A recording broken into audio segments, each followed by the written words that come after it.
Hello and welcome to Salford Now. I'm Faye Eager. And I'm Sophie Rumsby. Tensions are high in the Ukraine today as the Russian army have begun their invasion as bombs were dropping in the capital, Kiev, since 5 a.m. this morning. Today we've managed to talk to a senior lecturer at Salford University, Ben Williams, who discussed the current situation and the impacts it could have. The issue today is there are elements within the Russian government who want control over Ukraine, who don't believe it ever should have kind of been fragmented away from Russia, and in some ways are trying to resurrect a kind of a new version of the Soviet Union. Speaking specifically about the events that have taken place sort of just earlier this morning, how soon do you think we're going to start to see impacts of that here in Great Britain and even Manchester area?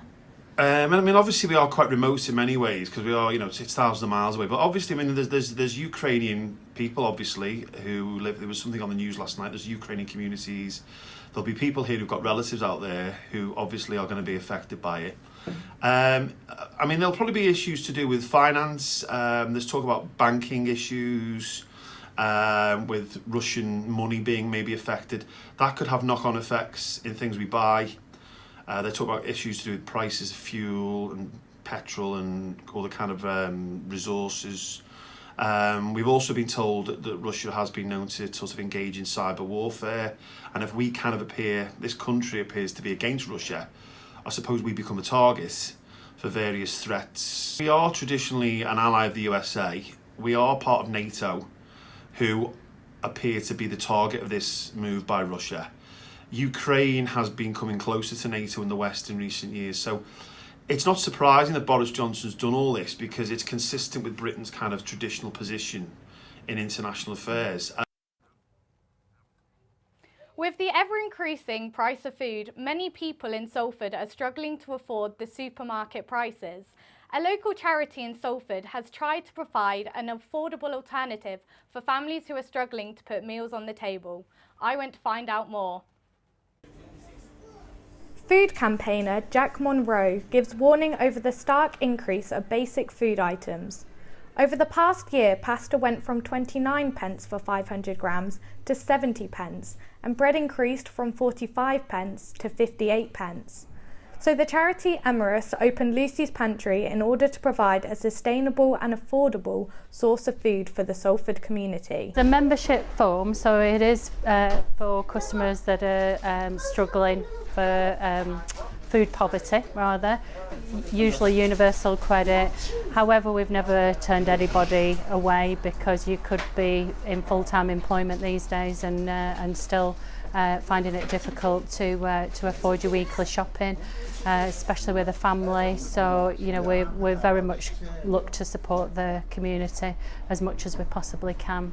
Members pay £2.50 a week but can choose a shopping value of roughly £20. According to Salford Council, in 2019 Salford was ranked the 18th most deprived local authority area in England, compared to 22nd most deprived area in 2015. It's a really essential lifeline for people, that they felt that they would really struggle without this facility, and it just really came across loud and clear about how important this is for the local community. My two older boys, I've not just got 5 kids, I've got 7, but my two older boys, one was forced onto universal credit just over a year ago, and the other one works for himself as well, and it's just a bit difficult, and so they use Lucy's Pantry as well. It's a massive help with the shortfall that I have with my shopping. I'd never not give my kids. I think it'd be me that would suffer really, because I'd be giving them the food. And with Easter around the corner, many parents in Salford are wondering how they will afford to buy Easter eggs for their children. So Lucy's Pantry have launched an Easter egg appeal to provide children in Salford with a chocolate surprise. Metrolink passengers in Salford have faced disruption this week as the Eccles to Piccadilly line has been closed for maintenance to allow work to take place, with a replacement bus service running instead of the trams. Our reporter Thomas Ridley has met with the head of the Metrolink to discuss more. The trams are off the tracks, so the wheels are now on the replacement buses. This week, there are no trams travelling between Eccles and Piccadilly Station due to essential maintenance works. The move has annoyed Eccles line users, with some passengers taking to Twitter to share their opinions on the matter. It's clear to see the frustration from the passengers who use the Eccles to Piccadilly line.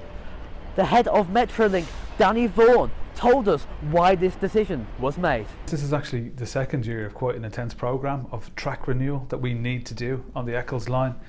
So the Eccles line, if you think about it, is more than 20 years old. And the track, particularly on tight corners, is worn now to an extent that to keep things safe, to keep our operation going, we need to start replacing rails. We started that programme last year. We had quite a long shutdown. I'm very conscious of the fact that did disrupt people's lives in getting to work and getting to education and getting about.